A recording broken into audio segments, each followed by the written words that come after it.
On va faire un saut.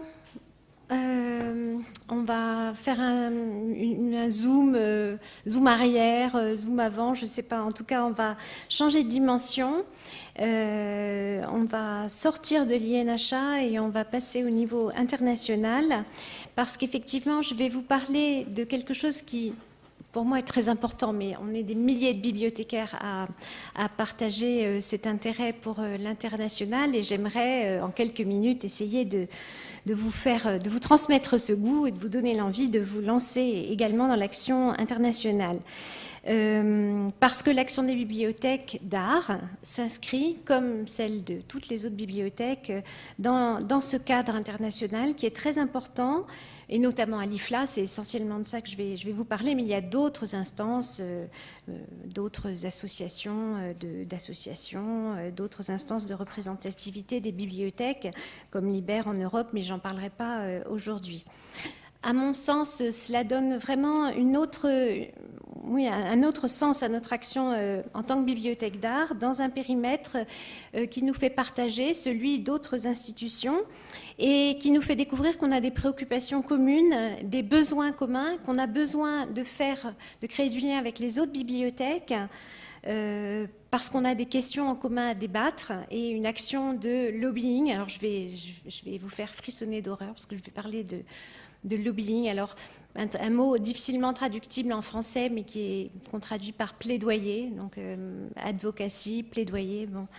C'est un plaidoyer actif, en fait, pour les bibliothèques, pour aider à les promouvoir et pour montrer leur rôle essentiel qu'ils peuvent jouer dans la société d'aujourd'hui. Alors, voilà. Donc, je parle pas de Forney, mais vous allez voir Forney en image pour illustrer l'international, mais voyez à travers les images de Forney toutes les bibliothèques du monde entier. Donc, qu'est-ce que l'IFLA déjà qui connaît l'IFLA qui ne connaît pas l'IFLA? Peu de monde, c'est bien. Bon, j'espère que je ne vais pas faire trop de redites. Donc, c'est la Fédération internationale des associations et des institutions de bibliothèques qui a été fondée en 1927 à Édimbourg. Et maintenant, la fédération compte environ 1700 membres dans 150 pays. Elle est hébergée à la Bibliothèque royale des Pays-Bas, à La Haye. Alors, c'est une fédération d'associations de bibliothèques, mais aussi d'institutions de documentaires. Elle comporte, alors très brièvement, de quoi est constitué l'IFLA. Il y a 5 divisions qui répartissent les bibliothèques ou les associations membres. Il y a la division des collections, donc des bibliothèques donc c'est un petit peu formel, je vais vous donner des exemples. La division des collections, par exemple, il y a une section bibliothèque livres rares qui fait partie de la division des collections. Et nous, les bibliothèques d'art, nous sommes dans les types de bibliothèques. Voilà. Bon. Alors qu'en fait, on fait beaucoup de choses avec eux, bien sûr, puisqu'on est très proches. Il y a une division service, et il y a une division support, et enfin région, pour que la représentativité des bibliothèques de certaines régions du monde, où il y a beaucoup de pays émergents, soit quand même assurée de manière forte. Et il y a aussi, donc, à l'intérieur des divisions, vous avez des sections, 44 sections, et il y a des groupes d'intérêt général pour des sujets un peu plus pointus. Alors, la gestion de l'IFLA est un monde en soi. Il y a des élections. Alors, tous les ans, il y a un grand congrès annuel qui a lieu au mois d'août, parce que c'est là que les salles des congrès coûtent moins cher, dans tous les pays du monde. Et on se rencontre et on travaille ensemble. Évidemment, le moment du congrès est un moment crucial, mais il y a du travail toute l'année maintenant, d'autant plus facilité qu'on a des instruments pour travailler à distance très facilement. Nous avons des élections. En fait, les gens qui travaillent à l'IFLA sont élus pour 3 ans. C'est un système un peu complexe sur lequel je reviendrai si ça vous intéresse. On peut en gros travailler 8 ans d'affilée dans une même section. Et puis après, si on veut continuer, il faut changer de section. Voilà. Donc c'est un travail de coordination très très important que se fait à l'IFLA. Pour ceux qui ne le savent pas, en fait, dès les premières années, donc la première partie du XXe siècle, c'est là que se sont élaborées nos normes de catalogage au niveau international, qu'on les a rapprochées, qu'on a permis de faire dialoguer les catalogues, et maintenant on travaille sur le numérique, sur les normes du web sémantique, sur toutes ces questions-là, la numérisation et les standards d'échange de données, etc. C'est donc un travail très poussé en termes de signalement, mais aussi en termes de tout ce qui nous intéresse, c'est-à-dire la politique documentaire, les bonnes pratiques de conservation. Il y a un programme de conservation très important à l'échelle internationale. Et puis les problématiques de lecture publique, de lutte contre l'illettrisme et d'accès à l'information. Parmi les sujets actuels, il y en a beaucoup. Je pioche pour nous la défense du patrimoine, qui est vraiment importante pour les bibliothèques d'art, le libre accès à l'information également, parce que dans tous les pays du monde, même pour les bibliothèques d'art, ça peut être un sujet, et les bibliothèques en lien avec toutes les problématiques de développement durable, qui sont très importantes aujourd'hui. Nous avons raccroché les problématiques de l'IFLA à l'agenda 2030 de l'ONU, qui se préoccupe notamment de limiter les exceptions pour le droit d'auteur, du prêt numérique en bibliothèque, enfin tout ce genre de préoccupations qui nous intéressent tous, même les bibliothèques d'art. Alors, un petit peu d'histoire toujours. Donc, vous avez toujours droit à la gravure romantique de l'Hôtel de Sens, voilà. Donc, parce que c'est de l'histoire. La section des bibliothèques d'art, c'était pas évident. Donc, c'est pas dès 1927 qu'il y a eu une section des bibliothèques d'art à l'IFLA. Elle a été créée en 1980 et donc elle va fêter ses 40 ans l'année prochaine. La première présidente de la section, c'était Jacqueline Viau, qui dirigeait la bibliothèque Forney à l'époque. Une personnalité très forte qui, dès 1973, donc là on est un peu dans les mêmes années qu'on évoquait ce matin, elle s'est efforcée de créer une section réunissant les bibliothèques d'art au niveau international. Elle était sensible à cette action internationale. En 1976, une conférence Arlis à Brighton a eu lieu sur les périodiques d'art, dans laquelle cette idée a pris forme. Alors, juste un petit mot, je ne vais pas en parler en détail, mais évidemment, l'IFLA, la section des bibliothèques d'art, vient en plus de toutes ces associations nationales ou régionales de bibliothèques d'art, et notamment de la grande institution qui est Arlis dans les pays anglo-saxons, les pays d'Europe du Nord. Pas en France, mais on essaye de pallier, d'imaginer des choses différentes en France avec l'INHA et son aide notamment. Ensuite, Jacqueline Viau a insisté pour que cette grande fédération des bibliothèques d'art au niveau international s'inscrive dans le cadre de l'IFLA, qui était vraiment important dans les années 70. On travaillait sur les normes de catalogage. Donc il y a eu une première table ronde des bibliothèques d'art en 1977 et c'est en 1980 que la section a été officiellement créée. Donc ça en fait une des plus anciennes sections, une des plus solides. Il faut le savoir, on est vraiment une section dynamique et importante toujours. Alors, la section a créé des outils, une newsletter dès 1980, une brochure pour faire connaître les intérêts des bibliothèques d'art et ce qu'elles défendaient, et notamment au cœur des préoccupations à l'époque, mais toujours aller vers un catalogue collectif et vers des catalogues qui dialoguent. Une des premières choses qu'ils ont voulu vraiment installer, c'est créer un répertoire des bibliothèques d'art de par le monde. Et ils ont réussi à le faire, à l'époque sur papier, bien sûr. Ce répertoire a connu 2 éditions. Et comme les conférences annuelles de l'IFLA sont accompagnées à peu près une année sur 2 de conférences satellites, pré-conférences ou post-conférences, qui sont plus libres, qui peuvent être vraiment dédiées toute une journée ou 2 journées autour de thématiques spécifiques qui nous intéressent. Eh bien, toutes ces conférences ont donné lieu à des publications. Des publications qui ont souvent été relayées par des journaux, des revues spécialisées comme Art Libraries Journal, une publication anglaise, ou bien par le l'IFLA Journal. Donc le journal a ses propres publications. Voilà, donc il y a eu des thèmes spécifiques tout au long de ces années, 40 dernières années, sur l'iconographie, les catalogues d'expos, l'édition d'art, les catalogues de musées, les périodiques, etc. Ils ont également, nos prédécesseurs ont également publié un glossaire multilingue, parce que un des grands atouts, une des grandes batailles menées par l'IFLA, c'est le multilinguisme. Certes, on y travaille en anglais, les réunions de travail sont essentiellement en anglais, mais tout peut être traduit dans les 7 langues officielles de l'IFLA, et donc on y promeut le multilinguisme et la francophonie.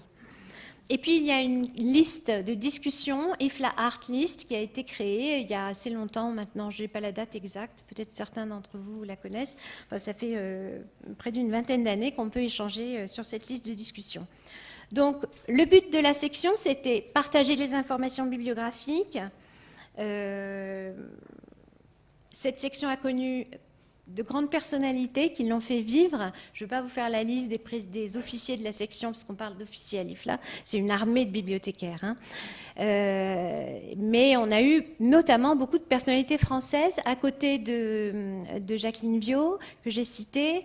Il y a une autre collègue qu'on a citée ce matin, Nicole Picot, qui a joué un grand rôle, qui travaillait à la BCMN. Huguette Rouit, qui a été une des secrétaires de la section aussi, qui est une dame qui est toujours très active. Si on l'a fait parler de l'IFLA, elle en est ravie.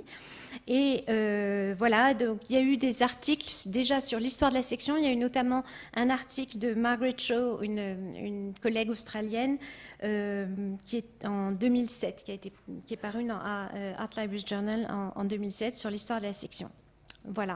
Alors aujourd'hui, la section bibliothèque d'art, je vous en dis un tout petit mot. Donc, nous avons cette année des élections, en fait. C'est assez particulier parce qu'on sait déjà qui est élu, mais ce n'est au congrès d'Athènes qu'on va officialiser la chose. Donc, nous savons que le bureau actuel va être réélu, donc je vous l'ai mis. Hein, donc, vous voyez que tous les continents pratiquement sont représentés, et à la section bibliothèque d'art aussi. Je suis présidente de la section. On a une collègue brésilienne qui est secrétaire de la section, une collègue russe qui est coordinatrice de l'information, et nous avons un renfort français qui arrive. Je vous ai mis les noms des collègues qui vont être élus officiellement, si tout se passe bien. Hein. Si tout se passe bien, au mois d'août, il y a un gros suspense. Nous élirons Anne-Elisabeth Buxdorf pour l'INHA. J'ai mis le nom de Raphaël Mouren, qui, bien qu'elle travaille à l'Institut Warburg à Londres, est française. Et Véronique Thomé, que vous connaissez, qui vient de l'INHA aussi. Voilà. Alors, je dis nous avons à peu près une petite centaine de membres. Alors les membres peuvent être des membres individuels, des institutions, des bibliothèques ou des associations de bibliothèques. On représente à peu près tous les continents, sauf, je dois le dire, et c'est le cas pour beaucoup de sections de l'IFLA, l'Asie et l'Afrique. Donc si jamais vous connaissez des collègues susceptibles de s'intéresser à l'action internationale, n'hésitez pas à leur en parler. Il faut surtout que leurs institutions, ou qu'eux-mêmes aient les moyens de se payer le voyage annuel, parce qu'il y a une obligation qui nous est faite d'aller au moins une année sur 2 à la conférence annuelle. Sinon, encore une fois, le travail à distance est vraiment facilité aujourd'hui. On fait des conférences à distance, on travaille par mail, et voilà. Mais c'est bien de pouvoir se voir de temps en temps, de visu. Alors, je vous disais un mot de l'agenda de l'ONU 2030. Qu'est-ce qu'il vient faire là ? En fait, l'IFLA est une organisation internationale qui travaille avec d'autres organisations internationales, et en fait, on représente la force des bibliothèques, et on la met au service d'engagements, et notamment des engagements que l'ONU a pris vis-à-vis de de l'année 2030. Voilà. L'ONU a fixé des objectifs de développement durable à l'horizon 2030. Et ces 17 objectifs de développement durable ont été adoptés par les dirigeants du monde en 2015.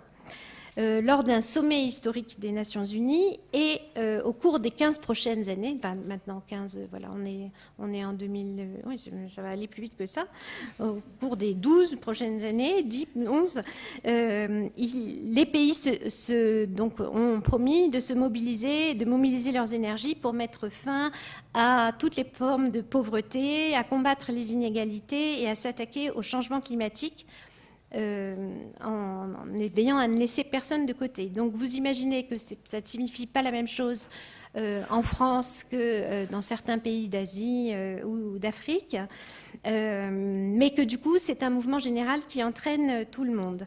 Je voulais pas je vais faire un test. J'ai mis un lien. Je voulais pas faire une copie d'écran. Je ne sais pas si ça va marcher. Est-ce que ça va marcher? Suspense. Oui. Donc, je vous... normalement, ça rame un peu. Hein. C'est juste pour vous donner un aperçu. Ces liens, je vous les donnerai avec mes... C'est juste pour inciter... éveiller un petit peu votre curiosité et que vous alliez, pour ceux qui ne les connaissent pas du tout, aller faire un petit tour sur tous les objectifs de développement durable, les engagements de l'ONU. Nous nous inscrivons, nous les bibliothèques, plus particulièrement, bien sûr, dans l'objectif 16 que vous voyez en bas à droite. L'objectif 16 est le suivant: promouvoir des sociétés justes, pacifiques et inclusives pour le développement, je vais y arriver, durable, fournir l'accès à la justice pour tous et construire à tous les niveaux des institutions efficaces, responsables et inclusives. Donc l'IFLA et ses partenaires ont obtenu l'insertion dans cet objectif 16 de la cible 16.10, consistant à assurer l'accès public à l'information et protéger les libertés fondamentales en accord avec la législation nationale et les accords internationaux. Alors, chaque pays est chargé de mettre en œuvre sur son territoire, pour ce qui concerne l'agenda 2030, et il y a une plateforme centrale à l'ONU qui pilote tout ça. Et il y a une vingtaine de pays qui sont activement engagés dans le processus de suivi, dont la France, dont les bibliothèques françaises. Voilà. Alors, un mot justement de... Alors, ah oui, comment je vais... Alors, maintenant, il faut que je ressorte de là. Voilà. Ah, du coup, j'ai les autres.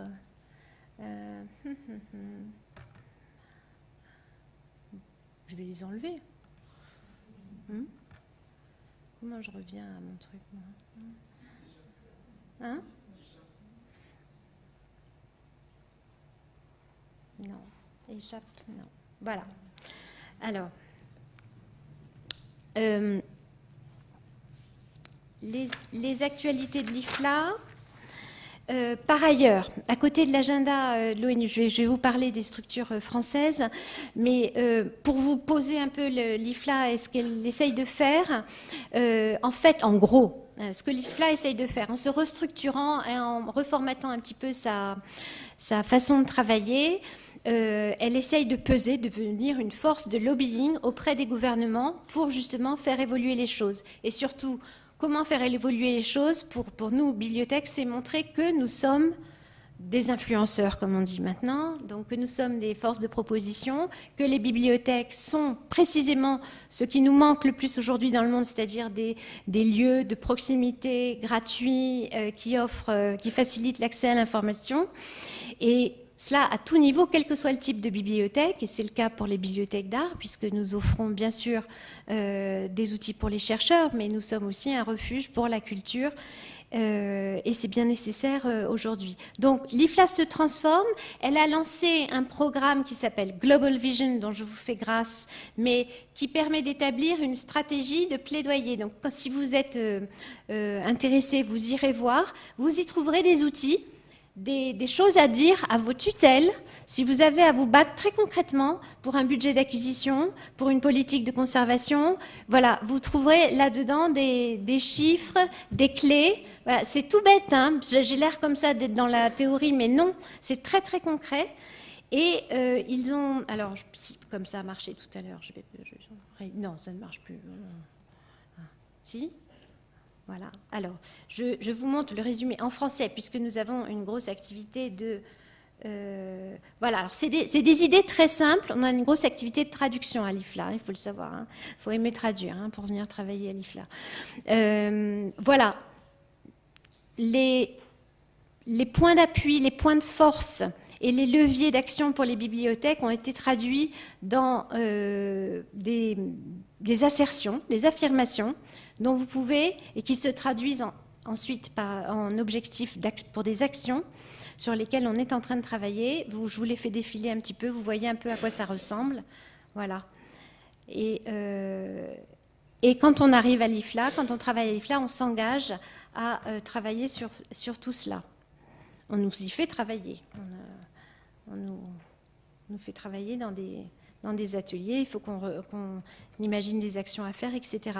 Et l'IFLA a créé aussi, pour qu'on dispose de chiffres, parce que c'est très important, une cartographie, parce que on a vu que les outils de visualisation aujourd'hui sont très importants, une cartographie des bibliothèques dans le monde qui fait apparaître, selon les critères, là je vous la montre juste, vous pouvez avoir le nombre de bibliothèques par pays, par continent, le nombre de personnels employés, le nombre de bénévoles, le nombre d'usagers, comme on dit, les visites en personne, les visites virtuelles, tout ça, voilà, sont des données tout à fait intéressantes et à faire remonter à nos tutelles, à nos supérieurs hiérarchiques qui, bien souvent, les ignorent et qui font notre force, en fait.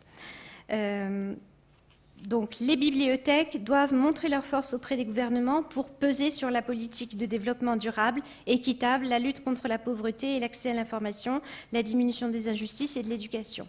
Alors, comment on fait ça en France ?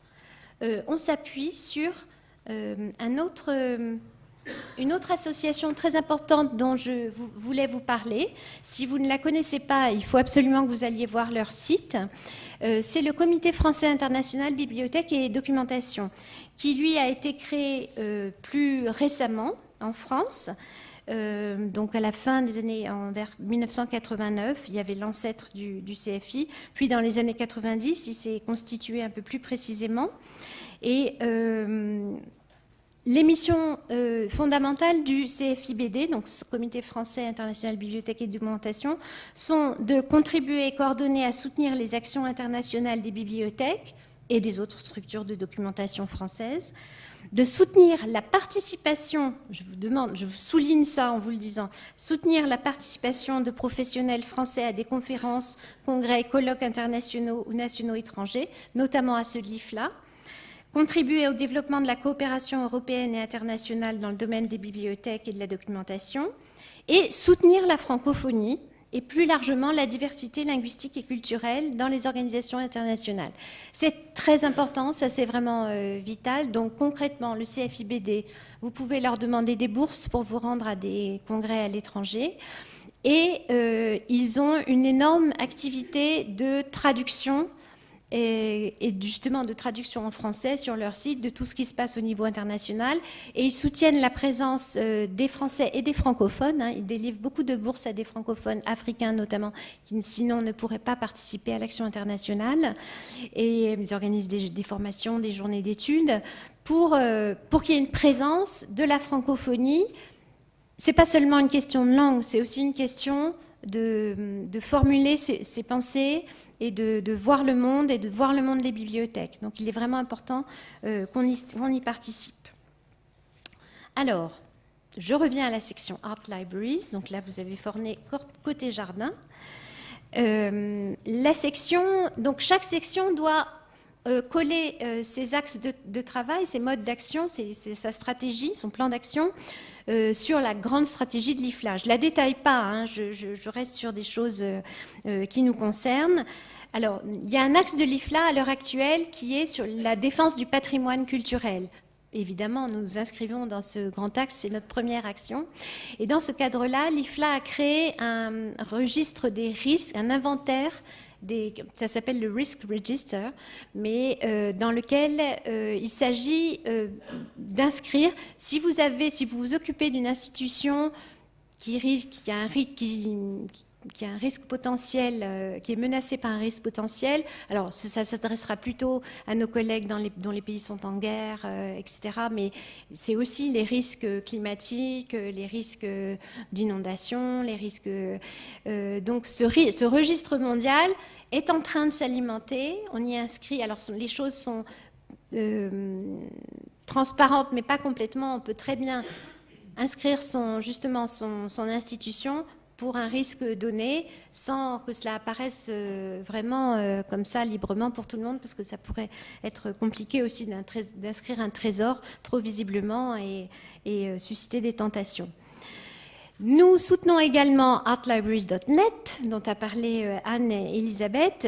Alors j'ai mis, c'était un petit peu une plaisanterie, devenu le catalogue collectif des bibliothèques d'art. En fait, artlibraries.net, donc à travers l'initiative qui maintenant s'appelle Art Discovery Group, dont beaucoup d'entre vous ici font partie et pourraient parler mieux que moi, puisque les bibliothèques spécialisées de la ville de Paris n'en font pas partie, parce que ça pose des difficultés techniques d'intégrer un catalogue collectif dans artlibraries.net. C'est en fait, si vous vous imaginez WorldCat comme un grand morceau de fromage, artlibraries.net, c'est une portion de ce fromage, la portion dédiée à l'art. Voilà, aux bibliothèques d'art. Donc en fait, c'est une extraction, une sous-base de WorldCat, un filtre qui donne accès au catalogue, aux références, aux données des bibliothèques d'art. Alors bien sûr, il faut payer un petit peu au départ et voilà, pour assurer sa participation au groupe. C'est pour ça que tout le monde n'y est pas encore. Et puis bon, mais ça grossit peu à peu. Chaque année, il y a de nouveaux adhérents. Nous nous sommes engagés à promouvoir donc les bibliothèques d'art au niveau international, donc sous forme de ce fameux plaidoyer, hein, c'est-à-dire qu'au sein de la section, on essaye de chercher qu'est-ce qui est spécifique aux bibliothèques d'art, qu'est-ce qu'on fait de très bien, qu'on peut mettre en avant, hein, et qui peut aider au plaidoyer général des bibliothèques, quelles sont nos lacunes, qu'est-ce qu'il faut travailler, etc. Et on s'est engagé à promouvoir le projet global de l'IFLA, hein, le projet de la vision globale de l'IFLA. Concrètement, comment on fait ça? Eh bien, on a une page, alors là, je ne l'ai pas mise, vous irez, c'est vos devoirs de vacances. Vous irez sur le site de l'IFLA, regardez la page des bibliothèques d'art, de la section des bibliothèques d'art, et vous verrez un petit peu tout ce qu'on propose dessus. On a une page où on explique tout ce qu'on fait. Les archives ne sont pas trop encombrées, justement, parce que l'IFLA a procédé à un gros nettoyage des archives, donc on a gardé que ce qui était pertinent et important, donc des traces des dernières conférences, notamment. Et puis nous avons une page Facebook que nous essayons petit à petit d'alimenter de manière dynamique pour rendre compte de ce que nous faisons et de ce que nous sommes surtout, hein, des bibliothèques allemandes, américaines, anglaises, grecques, espagnoles, italiennes, etc. Nous avons surtout, et c'est là peut-être que je veux attirer votre attention. En 2020, ce sera les 40 ans de la section. Et dans ce cadre-là, depuis 2 ans, on a commencé à travailler sur l'histoire de la section de manière à faire ressortir ce que, comme section, la section des bibliothèques d'art a pu apporter aux bibliothèques d'art, notamment au travers de l'élaboration de ce premier répertoire de bibliothèques, mais aussi le glossaire, enfin d'autres projets qu'il y a eu. Et nous menons un travail d'histoire de la section en recherchant les archives la première directrice, par exemple, que j'ai sous la main, en plus à Fornay, ça tombe très bien. Et nous menons des interviews des collègues, voilà, comme Huguette Rouit, Olga Sinicina, enfin des anciennes présidentes de la section, et nous les interrogeons sur qu'est-ce qui a été important pour elles. Alors évidemment, pour nous les Français, le congrès à Paris en 1989, l'année du bicentenaire, a été, ils ont organisé une satellite à cette occasion-là qui les a beaucoup marqués, mais plus récemment également, nous avons fait des choses similaires à Paris, donc, où des des décisions ont été prises, des partenariats, voilà, ou alors l'engagement de rentrer dans artlibraries.net, voilà. Alors, ce qui nous attend pour terminer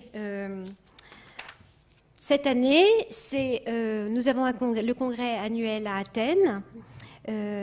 Donc, bienvenue à ceux qui pourraient venir à Athènes et s'inscrire au congrès. Je sais que c'est compliqué parce que c'est payant, mais pour une fois, c'est pas trop loin, donc peut-être vous serez possible. Il faut savoir que même si vous n'êtes pas membre d'une section, vous pouvez venir assister à nos réunions de travail, à nos sessions ouvertes, comme l'on dit. Nous aurons une session ouverte sur, c'est intéressant cette année le thème, enfin chaque année c'est intéressant, mais cette année c'est les bibliothèques en dialogue. Les bibliothèques dialogues. Et donc nous avons décidé de parler du dialogue des bibliothèques avec les archives et les musées pour améliorer l'accès à des collections complémentaires. Quelles sont avec ces autres institutions, on bute sur parfois le même type de difficultés, l'accès à l'information, l'indexation sujet, par exemple. Et nous faisons cette session avec une section très pointue en catalogage qui est la section indexation, sujet et accès à l'information. Nous n'aurons pas de satellite cette année parce que nous préparons un grand événement pour l'année prochaine, pour les 20 ans.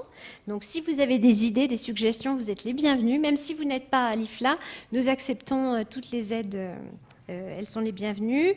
On va faire un événement, certainement une brochure, des publications, enfin voilà, des articles. Et donc je fais un appel à idées.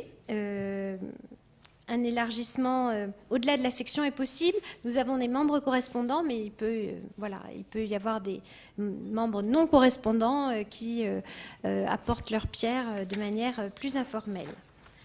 Voilà.